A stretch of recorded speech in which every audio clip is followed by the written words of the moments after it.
recording just so I can share it with the rest of the students later. This meeting has two purposes. The first purpose is to test the technology. So, we know how it works during the presentation of your posters, because we are going to use this technology when you present your posters later on. And, honestly, there's that it's like the worst thing which can happen to you, obviously. Like, if you just connect to the Zoom call to present your poster and you figure out your microphone is not working, so, or your camera is not working. So I would like you to kind of like, encourage you to kind of like ask me questions today. Also, put your cameras on if you want to, but it's optional. But like, if you want just to test your cameras, that it works. uh, so yeah, it can be kind of like a dry run for the poster presentation for you later. Thank you very much for sharing your cameras. So like, the presentation then can be a little bit less stressful than would be otherwise, because technology troubles, of course, don't really help anything. But like, like a lot of you like kind of emailed me that you are nervous about the presentations themselves. I know it's an unusual task. At the same time, like, I would like to assure you that like the whole thing is going to be not really so dramatic. First of all, it's only 30% of the grade, which is like not really so much. And second of all, I would like to assure you that it will be really supportive. It's going to be more chat than any like nerve-wracking experience. Basically, you'll basically cover. It's a good space to give you it's going to give you a space and time to kind of defend what you've written, kind of explain it a little bit more, to kind of like explain things which you think like didn't really went past in the paper really so well. And if you forget about something, that's really not a big problem, because we'll ask follow-up questions. And if we think that there is anything missing in your presentation, we'll simply ask you.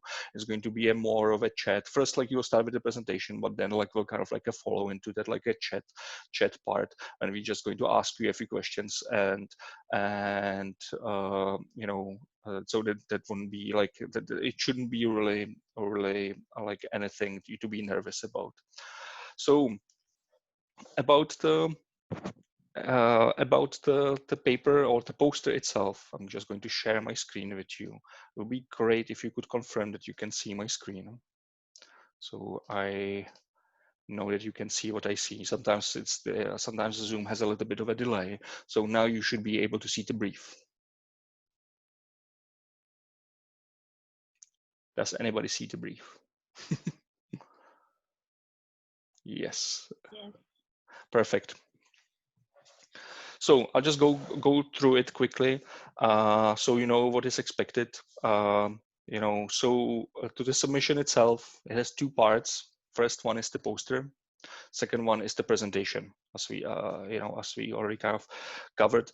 The poster should be like basically a conference poster, which should fit on A3 size, paper size. And that's why there's not really like any word limit, but just basically go by what is reasonable for this kind of a poster. Every time there's somebody like somebody asks me like how much information there should be or there shouldn't be, I give them the same answer.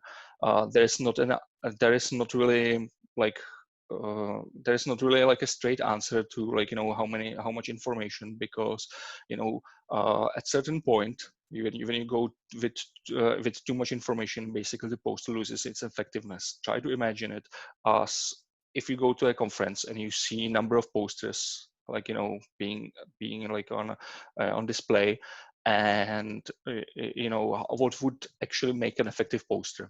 A poster which you see in a conference, you basically, ideal reading time of a poster should be somewhere around 3 minutes. Definitely not more than 5 minutes reading time. So if you have more information, then you can then than you can read in 5 minutes, you are putting too much information in there. If you are done in 2 minutes reading it, that's probably not enough. So just go somewhere in the middle of it. It's a task which basically like should kind of teach you, or like, you know, you should kind of like practice how to be more concise, more to the point. You know, so basically your poster should be point after point after point, and all of them need to be kind of like, you know, making a lot of sense. You know, like we are not looking for descriptive answers. We're not looking for you know, we're not looking for you know, general answers. We are looking for to the point answers which have a lot of critical value in them. What we're looking for is here in the beginning of the brief, there's learning outcomes to be assessed. So basically these are the points which we are assessing in your paper or in your poster. So that's basically, we'll basically go by this criteria, and we kind of like go, we kind of like say, hey, did it happen? Did not happen? How much? The poster itself, what you should do, you should review that one study, which is, you know, also attached to brief. It's actually almost 2 studies, but like I'll get to it in a few minutes. So, you know, you are giving that one study, which is about the real cost media campaign, which aimed at preventing teenagers from smoking. And that study basically takes secondary data from other papers and from official statistics and calculates, you know, calculates the QALYs saved and calculates the return on investment, and, you know, tries to kind of evaluate if the campaign was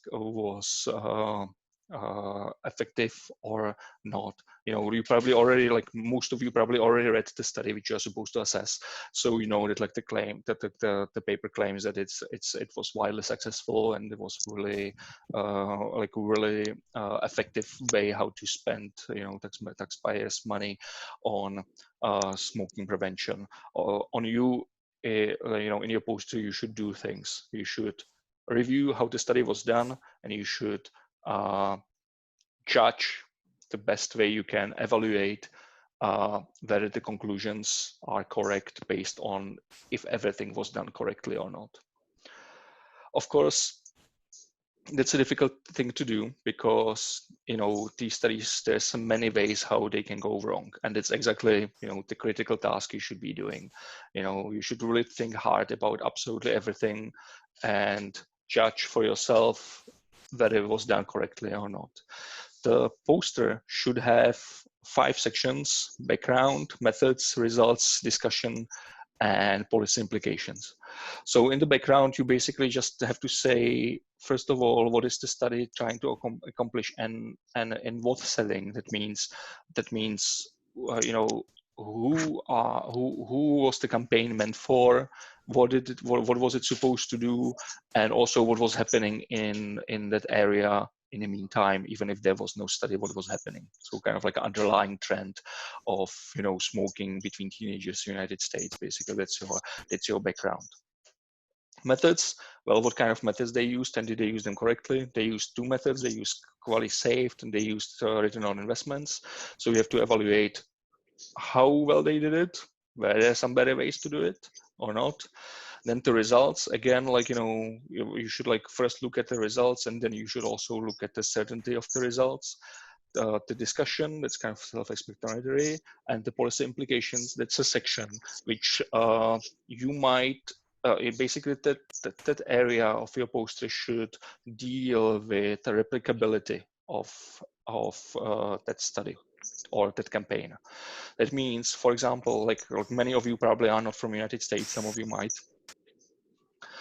So in the country where you're from, if such a campaign was replicated, what would be the effect? Would it be different? Would it be the same, and why? So then there is this section of the brief which kind of confusingly still deals with the poster, but you can also do the same thing in the presentation itself. You know, you know, it basically gives you like a few ideas of like what to do. So you're not left basically just to your own devices. So first, it mentions that you might use some critical appraisal tool. What this critical appraisal tool is basically a checklist of, like if you're evaluating a study, if it was done well or not. So these checklists might kind of help you. Since we published the brief, there was one, there was like a checklist over here. This link in the meantime stopped working. It's linked to Glasgow University.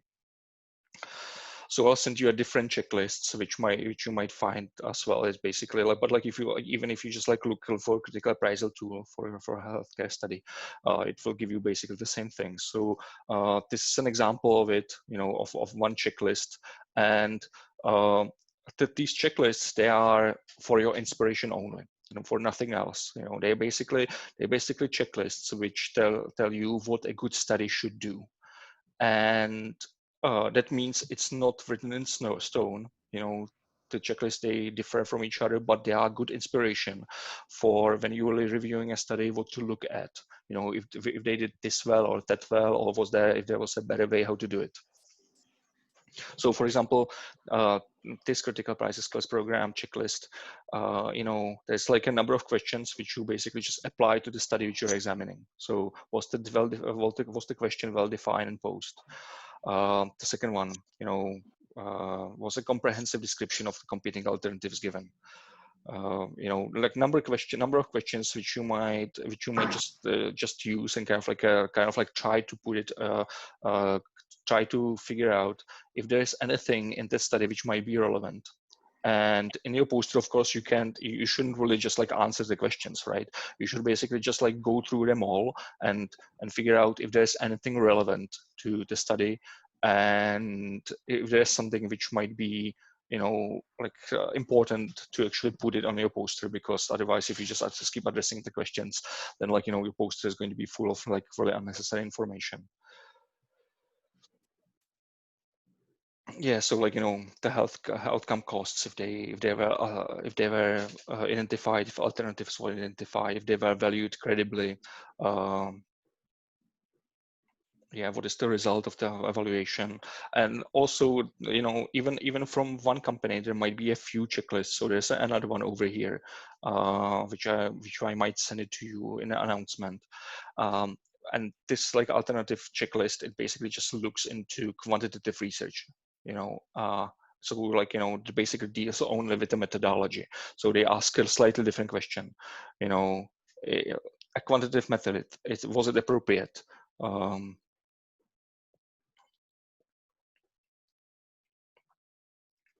Yeah, was the data collected in a way which is appropriate? All of these kind of things, like you might find relevant when you're examining that study. So all of these checklists, they are for inspiration. They basically should take you on the right path in a case you need it.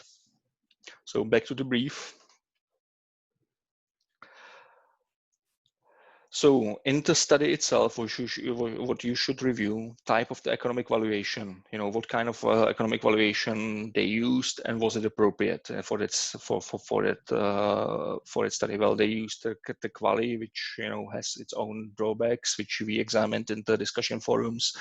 So you might go from there. They also used the return on investment. The study objectives, the campaign itself was meant to stop teenagers smoking. So was it effective? Second of all, was it cost effective? The PICO framework of PICO process. Basically, if you're looking at any study, you should these are like the four most important things which you should look into. Population, basically who is being surveyed, what's your sample, and is the sample representative of the population? So in this case, we don't have patients, we have teenagers who either start or don't start smoking. So they are the population. And then you need to look into the sample, was the sampling done correctly? Also, was the data collected correctly? And that's kind of like a problematic part of this study, because you probably, as I said, you probably already read through the study. You might have noticed that the study actually doesn't use any of its data, which might be a problem. It's up to you to judge. it doesn't use any of its own data. It uses official statistics of different ages, and it also uses like basically, you know, the effectiveness of the campaign, whether the teens started smoking or not, is judged based on results of a different paper. And it's important that you kind of like follow on that path, because you know it's here. That's that Farrelly paper number 12. So you might need to actually look into it and like see how the data was actually collected. I don't know if you got that far already. I might actually have it open somewhere.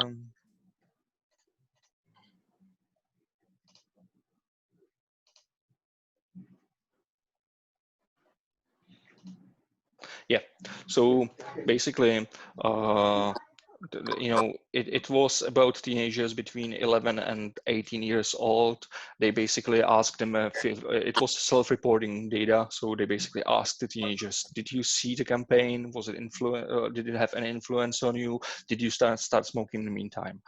So you can kind of already see that you know, this data collection is probably not really the most ideal. At the same time, are there any alternatives? It's up to you to judge.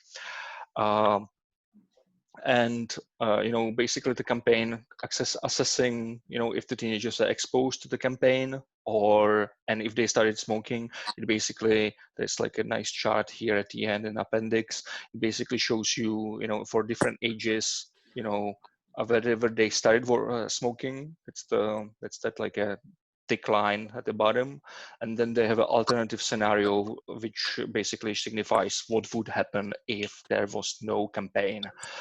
Obviously, again, like, you know, this hypothetical scenario is kind of a problematic, because, you know, how do you know, how do they calculate? There might be like a lot of problems with estimating of that scenario, because like, you know, in a normal, you know, if you for example assessing treatment options, then you usually, even though it's costly, you usually get to organize a randomized controlled trial, where you can kind of control for, like, you know, for the scenarios, like, does it happen, doesn't it happen? You know, obviously, if you have a media campaign about smoking prevention, you have no randomized controlled trial, so you never know what would happen if there was no campaign, because, you know, that possibility disappears with you running the campaign.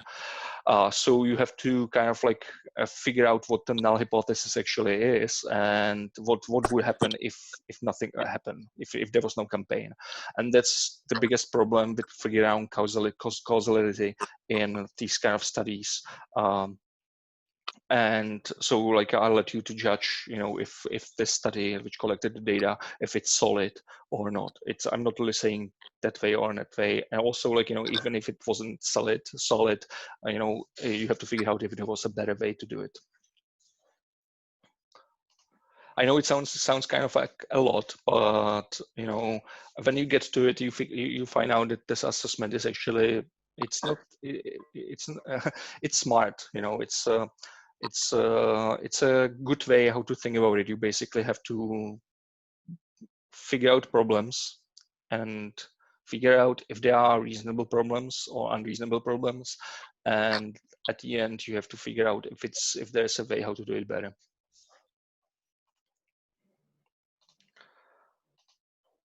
So that's the PICO process. You know, of course, you know, in the methods section, you should consider a few things, you know, all the methodology attributes and limitations. You know, the study itself mentions quite a lot of limitations itself. Some of them are very relevant. Maybe I didn't figure out all of them. Again, like, you know, you might kind of like look at it a little bit more critically than they did. The results itself, you know, consider the main results and their uncertainty. The uncertainty of the study, of the results, it's a big thing. You might look into how they did it. A lot of studies use you know, like confidence intervals. Also, in this section, I will encourage you to look into the sensitivity analysis they used.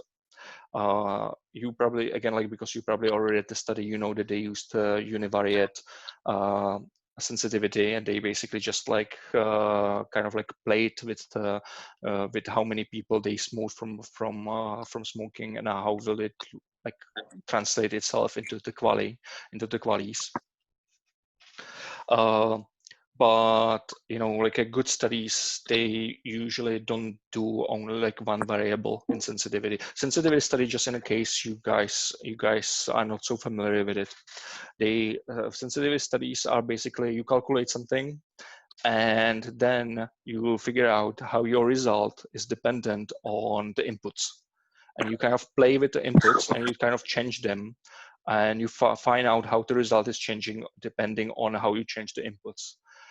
And sometimes you find out that the results are really sensitive, and sometimes you find that they are not really so sensitive. The simplest way how to do this, it's called the univariate sensitive analysis. That basically means you changing only one thing, one input at a time, and you don't really look for like related connections between the inputs, which is the simplest way to do it. It's a good thing that they did at least something. So like, for example, in this case, they basically, again, like, they look at like how many people they saved and how many qualities were saved at the end. And they used the different scenarios for it. They didn't use any underlying probability. They didn't use any underlying probability for like the results, and they also didn't look more into more than one variable, because like normally like when what you're looking in is you want to kind of like find out how the inputs are related to each other. It means how likely they are to move in unison. That means, like, for example, like in this case, like so like one of the inputs is the discount rate. The second input is, say, how many people smoke. And you can kind of like see that these things are not really related, right? If the interest rates go up, it probably doesn't mean that more people start smoking. So in this case, you have a reasonable independence between the two inputs. So that means that, like, if I just find the sensitivity between the inputs and outputs and I always change one, that's fine. In other studies, you have a like a high relationship between the inputs, and then like you have to find out like how correlated these inputs are, because if they move in the same direction, that means that it can influence your results at the end quite a lot. I hope I'm still making a little bit sense here. I'm just kind of like please don't take it like as anything you like strictly need to address in the paper or in the poster. I'm basically just giving you kind of ideas of what you can look into. So I hope I kind of managed a little bit to cover the sensitivity analysis. And if it doesn't make sense, please just like let me know, and I can explain a little bit more. So the uncertainty of it is, it's definitely something you should look into.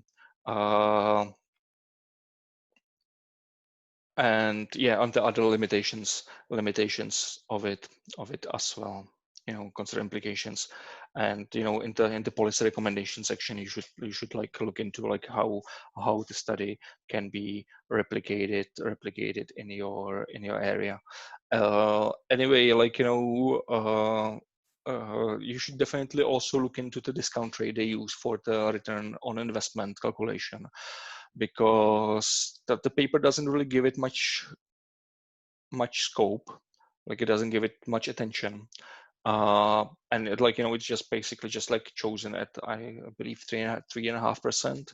And of course, like, it just like, again, I'm not really sure how far you got in the study. For the quality calculation, you don't really do any discounting, and it's only reasonable that you don't, because all the money on the campaign was spent at the beginning, so you don't really need to like calculate the return, like the the time value of money, because you just do it at one point of time, basically.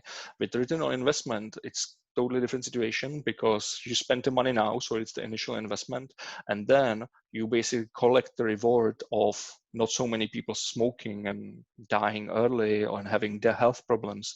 You basically collect that return throughout many years in the future, and obviously that that return is like, because it's happening in the future, then like, the money which you spend now but has such a long return needs to be discounted, because, well, if you spend it on something else, then you would have a return immediately. So like, and not this way, you have to wait like for such a long time. So you have to kind of recalculate it by discounting to get the present value of that investment.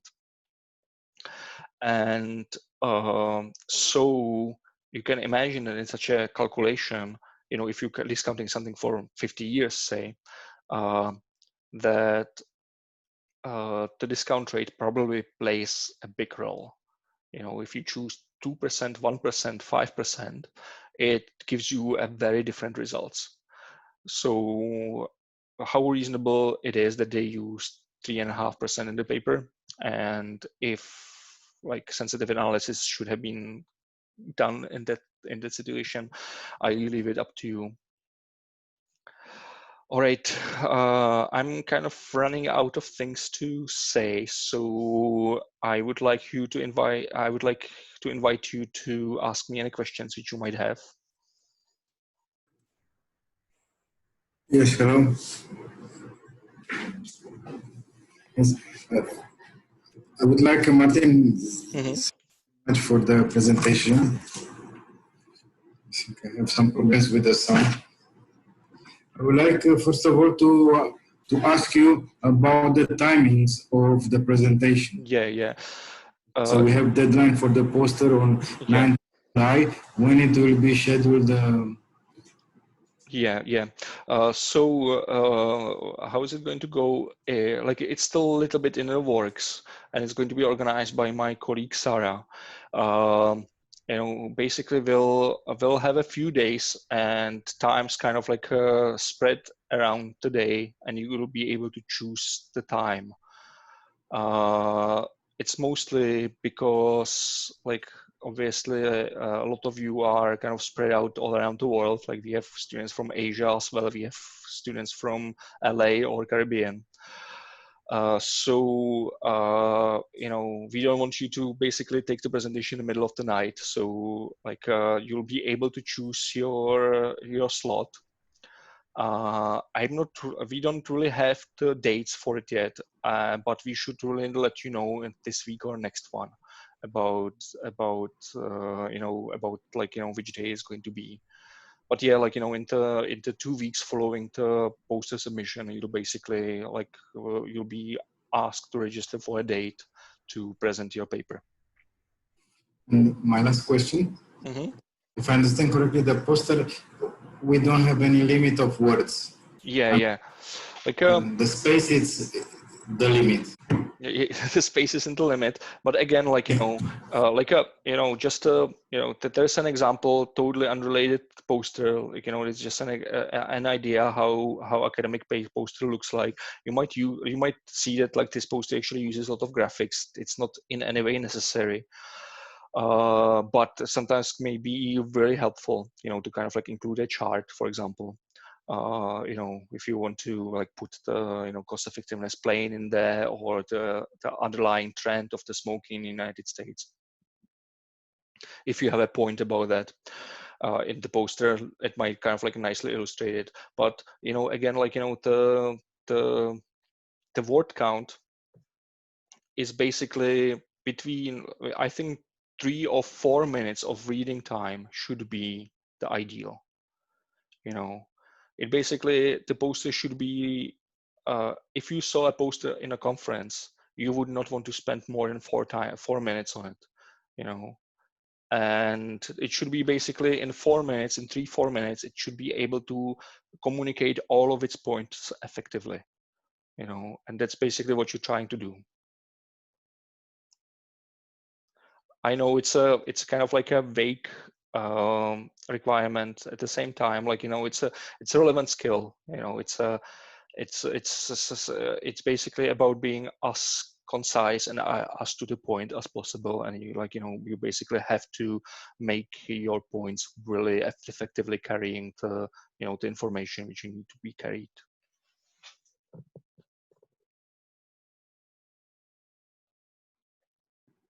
Thanks, Dr. Martin, for this beautiful presentation. I have a question. What do you mean uncertainty with the results? How can you explain this with an example? Yeah, like so, you know, any data or like any result is basically, you know, as good as the data. So sorry, any result is as good as the data you get. So like at the very least, you know, if you are basing your calculations on sample data, you must know the uncertainty connected to the data collection, you know. So basically in any academic research, you like very barely see that somebody will tell you this is the result. They will give you this is the expected value of the result with this kind of confidence interval. Excuse me, when we consider this a 95% level of probability or 99.01 or 0.05, that is also explains uncertainty. Yeah, like you know, but yeah, like you know, uncertainty, like you know, if uncertainty is 5%, is generally accepted as okay, but you should still know, you know, what the uncertainty actually means, you know. And of course, this uncertainty like really widely, and like I don't want you to calculate any uncertainty. I just want you to be like, you know, aware of it, you know. So like for example, if you look at the data collection method, you know, there's probably some uncertainty like connected to it, right? Like, you know, if you just ask a teenager, hey, did you start smoking and did you see this campaign, like, you know, there's probably some uncertainty connected to the results, right? There's probably even a bias connected to it. And now you have to judge, did they like take this bias in account or not? And it's your task. Is there an example? Can you please explain? I'm still not understanding precisely. And with an examples, any example. Sorry, yeah, like you know, so like I don't know, like you know, if you go to a doctor, you know, and he asks you, so how many vegetables do you eat a day? And you know, you say 5, because you know it's what he wants to hear. And the doctor just writes down a 5, and he's done. But there's probably some uncertainty in your answer, right?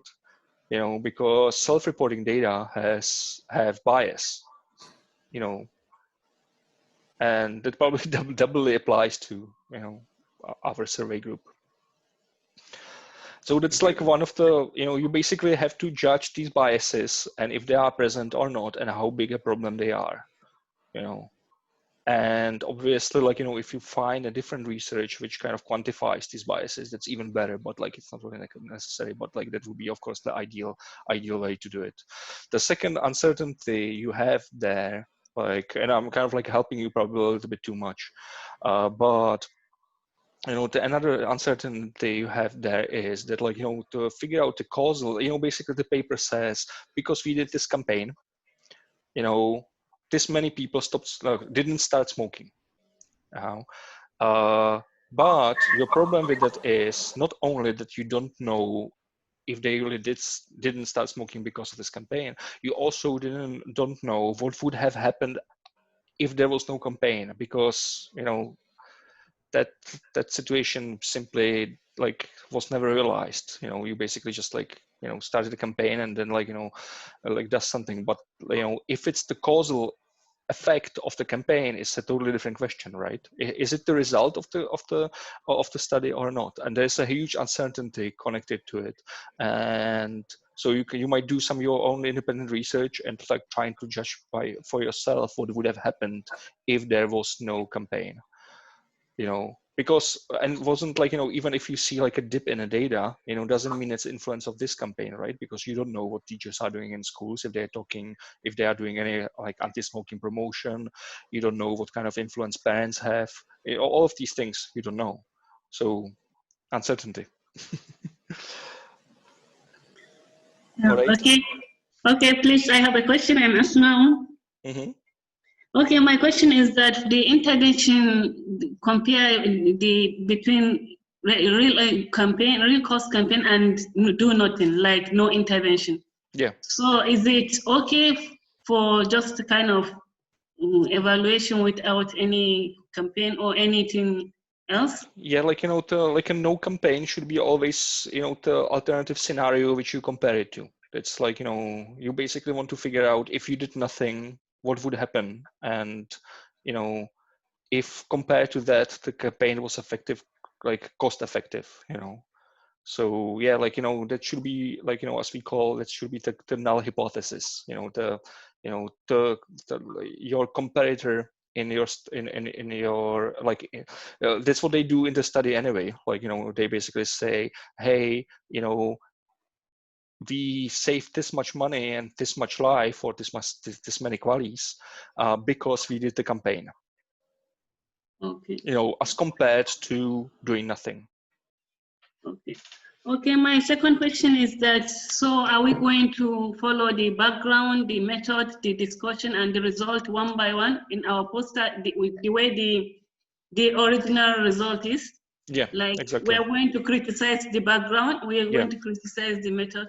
Yeah, so in your poster, basically for each of these sections, you basically give a very short description of what was done, and then you go straight to evaluating. Okay, evaluating. So this campaign of the evaluation of the real cost campaign, where are we going to put it in the poster, since the poster is already has its own? Yes, I know. Yes, because the poster has its own problem on the methodology, the discussion, and everything. So how are we like going a safe space on description of what the study does, because that's really honestly not so important, you know. So like or like, you know, if you like for each section, if you like use one sentence in like, you know, describing what they did, and then you go straight to evaluation, you might save a lot of space, you know. But that's what I would advise. Your take is more important than like what the study did, because like we have to study. So like, yeah. Okay, so I got that one. I think. All right. Any other questions? That's it. So for now, I don't have any. Yeah, guys, like, you know, also I would like you to know, you know, that I understand that this module is difficult, you know. Yes. And it's like, it's extremely demanding to you know, to kind of get so much work done in such a short time span. You know, it requires you to do so much reading. You need to like contribute twice on the Canvas, you know, platform every week, and then like, you know, when you like are all exhausted, you finally get to the final assignment. So, you know, I understand it's a lot of work, you know, it's intensive, like so you know, I would like I would just like you to know that I sympathize, you know, with you, because I can only imagine, especially if you're working on, some of you are even trying to take more than one module at a time and work at the same time.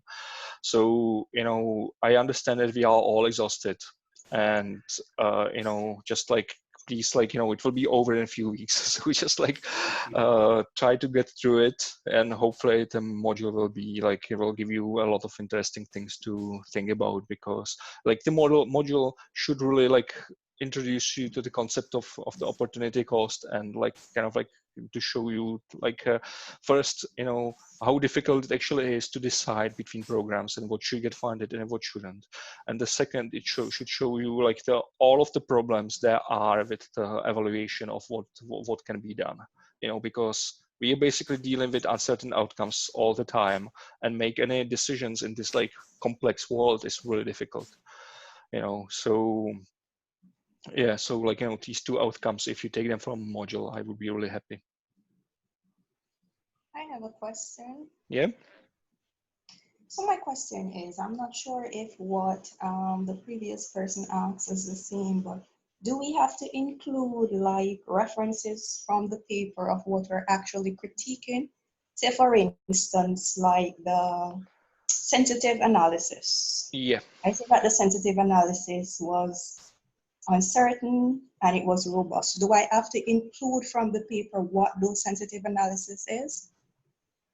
Like, and not really, like, you know, sensitive analysis is like it's a term which doesn't need to be referenced, really.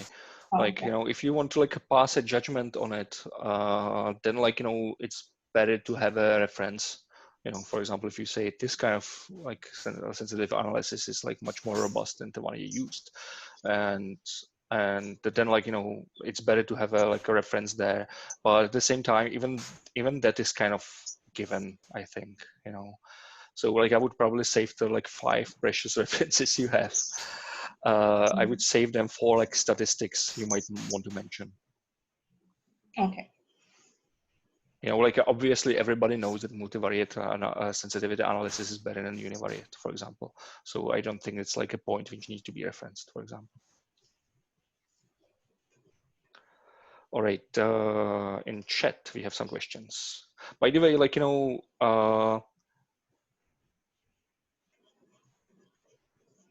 is it okay to combine results and discussion part together to spare some space on a poster? I think it is okay. It is okay. Just call it results and discussion that section, and you'll be fine.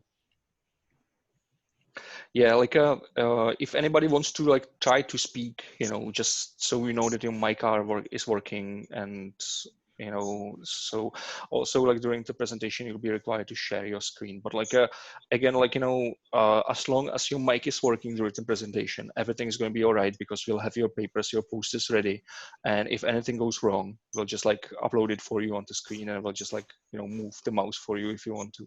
But yes, but like, you know, your microphone really needs to work during the presentation.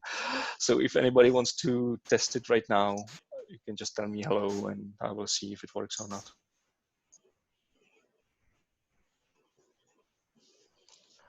It's all right if you don't want to. Hello. Hi, is it working? Yes, it's working. Hi. I just had a question regarding to comparing the intervention, the study to other interventions. So how many do we need to compare it to see if it's effective? Or do we just compare it to no campaign versus the campaign? Yeah, like it's a like the no campaign scenario is kind of a minimum. But you know, if you find different relevant studies which have different results in different settings, it's a, you know, it's definitely worth mentioning. There's no minimum though, like, or maximum for that matter. You know, like if you just want to compare it to the no intervention at all, I'm okay with that. But of course, it makes a better poster if you like manage to find some other interventions which might be more efficient. So can we compare it to any intervention over the world that's being done? Yes, but that might not be like really so relevant to the paper, because then, like, you know, the conditions might be like so different, then like you wouldn't be like relevant critique to this study, right? You know, it only makes sense if it was done like recently in the United States, for example, you know, because otherwise like so many variables changed. But you know, you might mention that in the policy recommendation section when you like basically want to compare what might be efficient in different countries or in the country of your origin.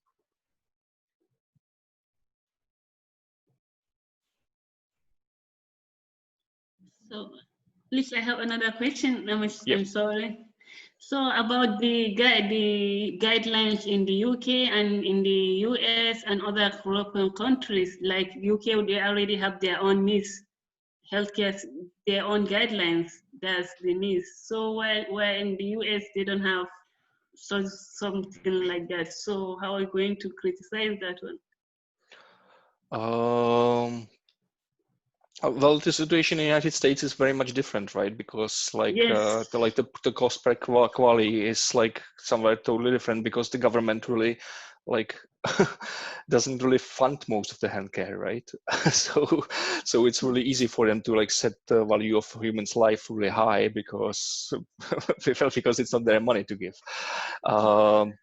And insurance houses have like very different opinion on it, but I'm actually not really sure right now what kind of benchmark they use, but they do have a benchmark for quality. I might address that in an announcement. Okay. And I think it's significantly higher actually in the UK one. Dr. Martin, I have a question. If the data about cost or the saving is not there, only the data of intervention or the impact of the intervention is there, impact of campaign is there, how can we calculate the cost of the saving about long term, as you have mentioned? So sorry, can you repeat it? I kind of struggle to understand. Can we calculate the savings or the cost in long run if the data is not there? Data on the cost of the saving. Oh, like you don't need to calculate anything, but like the study itself does that, by calculating to like return on investment. And they basically said, like in the study that they said, okay, these people will be productive for longer because well, they didn't smoke, and then they basically use some like average earnings, and they calculate the return on it, and plus the healthcare costs, or like minus the healthcare costs, and there was the return. But that's what they did in the study. Like it's not really like they don't really spend so much time on it there. So like, but like that's what they claim anyway in that like main paper that they did. But again, like that's like that. You might in this section you might definitely look into what kind of data they are using and how they do it, and again look into the discount rate they're using, because like kind of like say, hey, for the next 50 years the interest rates will be 3.5%. Well, how reasonable is that? Can you guide us by giving an example of any research paper, just for example? As a benchmark. Yeah, like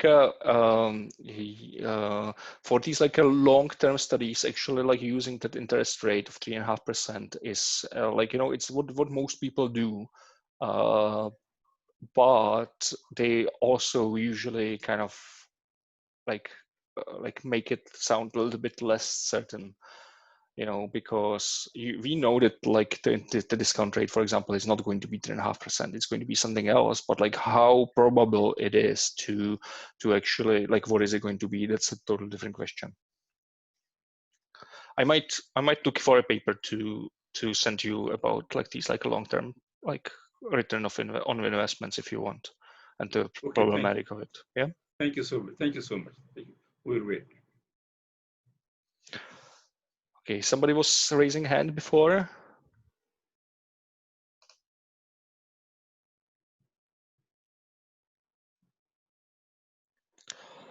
Is the cost saved per quality the same as is there? I think so. Yeah. Any other questions? How many interventions? That's all. Yeah. How do we calculate the saving of cost if not in the data? That's the question you asked, right? Yes. Yes.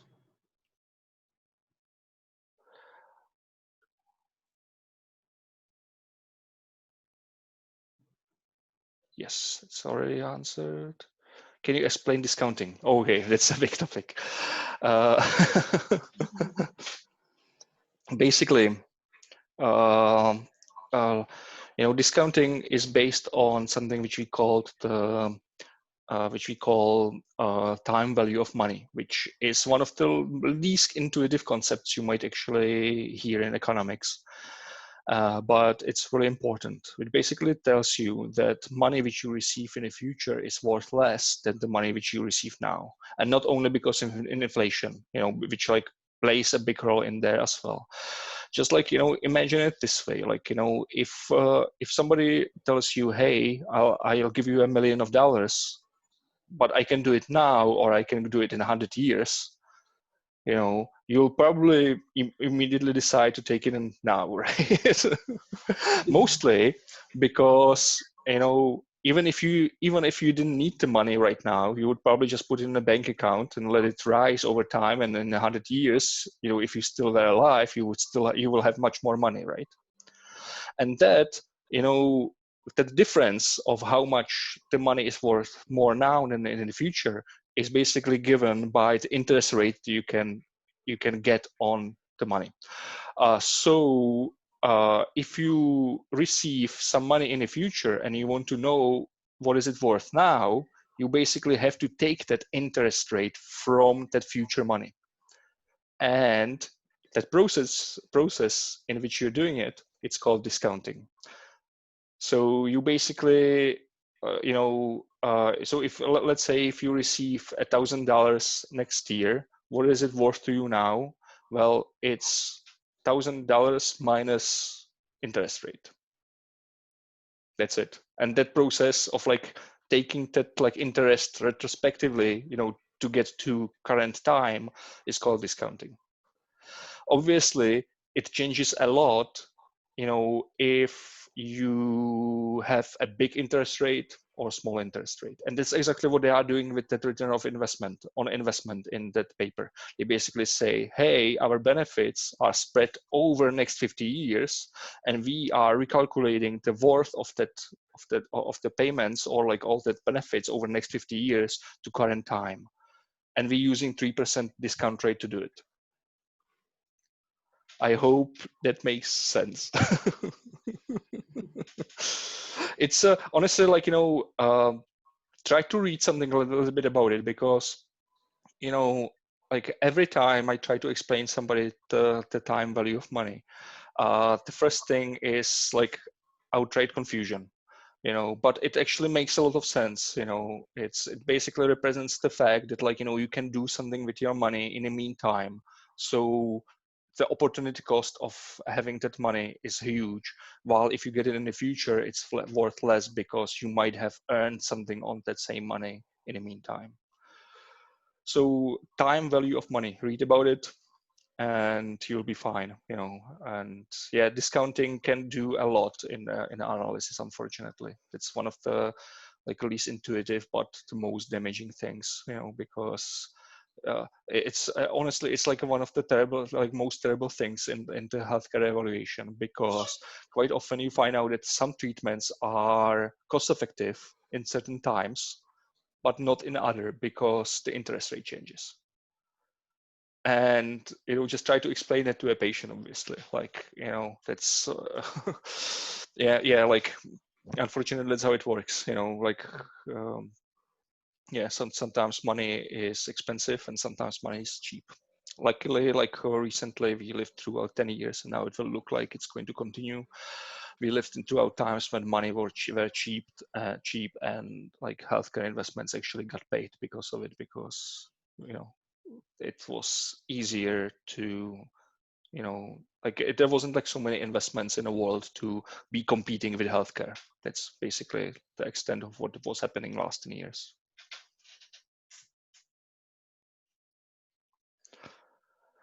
All right.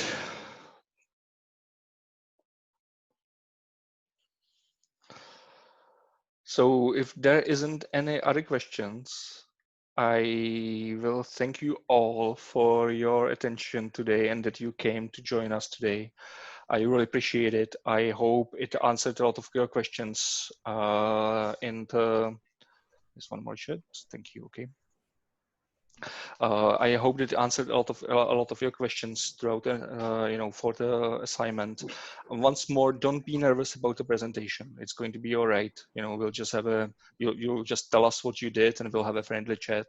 And we'll be really nice. We'll be friendly, and we'll just like the whole thing should be like a pleasant learning experience for you to just kind of like look more critically on like what scientists put in front of you. So yeah, and let me know if you have any more questions. I'll try to be like responsive in my emails and my messages. So if there's anything bothering you, just let me know and I'll try to be responsive. All right. We're going to get a video of this session. Are we going to get a video? Yes, I have to figure out how to do it, but I'll probably just throw it on YouTube and send you a link. Okay. Yep. Because it will be necessary for references to refer back and confirm one of it. So. Oh, you want to reference me? All right, cool. Definitely. All right. Yeah. So yeah, thank you very much for coming, and enjoy the rest of your day, depending on where you are, and see you during the presentations. Thank you. Thank you very much. Bye bye. Bye.